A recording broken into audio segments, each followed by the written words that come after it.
Hi friends, welcome to our channel. ഇന്നത്തെ ഒരു special video ആണ്. നമ്മുടെ ഒരു ബ്രോയ്ക്ക് കൊടുത്തു വിടാനായിട്ട് കുറച്ച് കൂടുതൽ ക്വാണ്ടിറ്റിയിൽ ചമ്മന്തിപ്പൊടി ഉണ്ടാക്കുന്നുണ്ട്. അപ്പം ഞാൻ എൻ്റേതായ രീതിയിലാണ് ചെയ്യുന്നത്, എനിക്കറിയാവുന്ന രീതിയിൽ. പലരും പല രീതിയിലാണല്ലോ ചെയ്യുന്നത്, ഇൻഗ്രീഡിയൻസിനകത്തൊക്കെ വ്യത്യാസം വരും. അപ്പം വീഡിയോ കാണുന്ന എല്ലാവരും ഒന്ന് ലൈക്ക് ചെയ്യുക, ഷെയർ ചെയ്യുക, സബ്സ്ക്രൈബ് ചെയ്ത് സപ്പോർട്ട് ചെയ്യുക. നിങ്ങൾക്ക് എൻ്റെ പ്രൊഫൈൽ ചെക്ക് ചെയ്താൽ അറിയാം, വളരെ ചെറിയൊരു ചാനലാണ്. അപ്പം നിങ്ങളുടെ എല്ലാവരുടെയും സപ്പോർട്ട് ഞാൻ പ്രതീക്ഷിക്കുന്നു. അപ്പം നമുക്ക് വീഡിയോയിലേക്ക് പോയാലോ.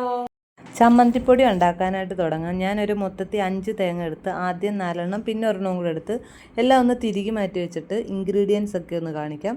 ഇഞ്ചി, കുരുമുളക്, ചെറിയ ഉള്ളി ചിലർ ചേർക്കും, ഞാൻ എടുത്തിട്ടില്ല. വറ്റൽമുളക്, പിഴുപുളി, മല്ലി, ഉലുവ, വെളുത്തുള്ളി. ഒരു ഉരുളി വെച്ചിട്ട് ചൂടായപ്പോൾ അതിലേക്ക് ഞാൻ തേങ്ങ ഫുള്ളായിട്ട് ഇട്ട് കൊടുത്ത് അതൊന്ന് ഇളക്കാനായിട്ട് തുടങ്ങി. ഇനി നമ്മൾ കൈയെടുക്കാതെ ഇളക്കി കൊടുക്കണം.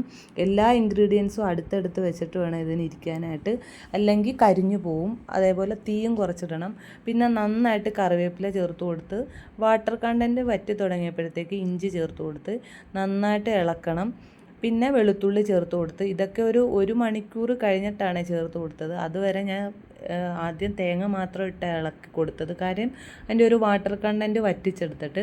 പിന്നെ പിഴുപുളി ചേർത്ത് കൊടുത്ത് കളറെല്ലാം ഒന്ന് ചേഞ്ച് ആവാനായിട്ട് തുടങ്ങിയിട്ടുണ്ട്. പക്ഷേ മൊത്തത്തിൽ എനിക്കൊരു 3 മണിക്കൂർ എടുത്തിട്ടുണ്ടായിരുന്നു ചമ്മന്തിപ്പൊടിയുടെ ആ ഒരു പ്രോസസ്സ് കംപ്ലീറ്റ് ആവാനായിട്ട്. കാര്യം ചെറിയ തീയിലിട്ടേ ചെയ്യാൻ പറ്റത്തുള്ളൂ, ക്ഷമയോടുകൂടി ഇരുന്നേ ചെയ്യാനും പറ്റത്തുള്ളൂ. ഫൈനലായപ്പോഴത്തേക്ക് മുളക് പൊടി ഒരു 3-4 ടേബിൾ സ്പൂൺ ചേർത്ത് കൊടുത്ത് അതിൻ്റെ ഒരു പച്ചമണം മാറുന്നത് വരെ ഇളക്കി കൊടുത്ത് പിന്നെ അതൊന്ന് ചൂടാറാനായിട്ട് കോരി മാറ്റി. തേങ്ങയുടെ പരിപാടി കഴിഞ്ഞപ്പോഴത്തേക്ക് ആ ഒരു ഉരുളിയിലോട്ട് തന്നെ വറ്റൽമുളക് എടുത്ത് വെച്ചിട്ടുണ്ടായിരുന്നു ഇട്ട് കൊടുത്ത്. പിന്നെ നമ്മൾ മല്ലി, കുരുമുളക് എടുത്ത് വെച്ച ഇൻഗ്രീഡിയൻസ് എല്ലാം ഒന്ന് പയ്യെ ചൂടാക്കിയെടുത്ത് നന്നായിട്ട് ഉരുളി ചൂടായി കിടക്കുന്നത് കൊണ്ട് പെട്ടെന്ന് തന്നെ എല്ലാം ചൂടായി കിട്ടി. ഫൈനലായിട്ട് കൊഞ്ചും കൂടെ ഒന്ന് ചൂടാക്കിയെടുത്ത് അതിൻ്റെ ഒരു കളറൊക്കെ ഒന്ന് ചേഞ്ച് ആവുന്നിടം വരെ ചൂടാക്കിയെടുത്തിട്ട് പിന്നെ ഇതെല്ലാം ഒന്ന് ചൂടാറാനായിട്ട് വെച്ചിട്ട് പൊടിച്ചെടുത്ത് വറ്റൽമുളകും കുരുമുളകും എല്ലാം ഒന്ന് പൊടിച്ച് മാറ്റിയിട്ട് ആ ജാറിലോട്ട് തന്നെ തണുത്തപ്പോഴത്തേക്ക് തേങ്ങ പൊടിച്ചെടുത്ത് അതിലോട്ട് പിന്നെ നമ്മുടെ ഇഷ്ടത്തിന് ആ ഒരു പൊടിച്ചു വെച്ച കുരുമുളകിൻ്റെ മിക്സൊക്കെ ചേർത്ത് കൊടുക്കണം. ഉലുവാപ്പൊടി, ഉപ്പൊക്കെ ചേർത്ത് നന്നായിട്ട് ഇളക്കണം, എല്ലായിടത്തും എത്തുന്ന രീതി ഇളക്കി യോജിപ്പിച്ചിട്ട് ഫൈനലായിട്ട് ഞാൻ കൊഞ്ച് പൊടിച്ചെടുക്കുന്നുണ്ട്.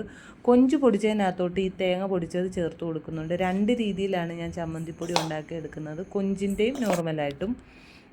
ഫൈനലായിട്ട് കായപ്പൊടിയും കൂടെ ചേർത്ത് നന്നായിട്ട് ഇളക്കി യോജിപ്പിക്കുക. അപ്പം എല്ലാവർക്കും എൻ്റെ വീഡിയോ ഇഷ്ടമായെന്ന് വിചാരിക്കുന്നു. Thanks for watching.